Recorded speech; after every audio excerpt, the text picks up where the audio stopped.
पड़ोसी रोहन बाथरूम में नहा रहा था, दरवाजा खुला हुआ था। तभी 41 वर्षीय बबीता किसी काम से आ गई और रोहन को नहाते हुए देख ली। रोहन का पप्पू हाइट में काफी बड़ा और मोटा था, जो साफ साफ दिख रहा था। बबीता देखकर पानी पानी हो गई और उसके साथ 61-62 करने के लिए बेताब हो गई। रोहन अभी कुंवारा था। 23 वर्षीय रोहन को बबीता अपने घर आने को बोली और वापस अपने घर चली आई। बबीता का पति जैसे ही घर से बाहर गया तभी रोहन पहुंच गया।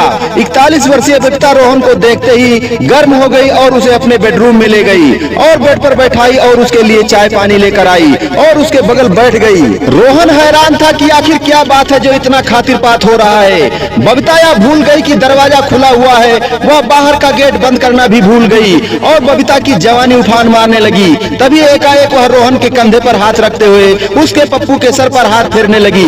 रोहन अभी जवानी की दहलीज पर कदम रखा था। जैसे ही बबीता ने हरकत किया, तुरंत रोहन के मन के अंदर वासना भड़क गई और वह देर न करते हुए बबीता को अपने बाहों में भरकर जकड़ लिया और दोनों एक दूसरे को नागिन की तरह लिपट गए। नमस्कार दोस्तों, अफेयर क्राइम न्यूज चैनल में आप सभी प्यारे दर्शक बंधुओं का स्वागत है। दोस्तों, अफेयर क्राइम न्यूज चैनल को सब्सक्राइब कीजिए, वीडियो को लाइक कीजिए और वीडियो को ज्यादा से ज्यादा शेयर कीजिए। प्यारे दोस्तों, यह चढ़ती जवानी और बेलगाम हवस की कहानी दिल्ली से सामने आई है। जैसे ही बबीता और रोहन दोनों बेकाबू होकर 61-62 प्रोग्राम शुरू किए और दोनों मजे लेने लगे।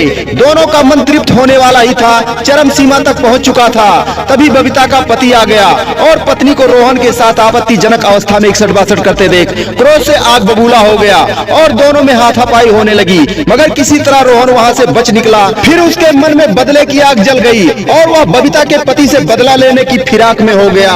इधर बबीता को रोहन के नमकीन पसीने की स्वाद की याद आ रही थी। खासकर उसके पप्पू की सूरत उसे नहीं भूल रही थी और रोहन के लिए वह तड़प उठी। फिर उसे एक आइडिया आया, क्यों न पति को मार दिया जाए जिससे रोहन के साथ मजे करती रहूं। फिर वह चुपके चुपके रोहन से मिलने लगी। 3 महीनों तक दोनों का 61-62 प्रोग्राम चोरी छुपे चलता रहा।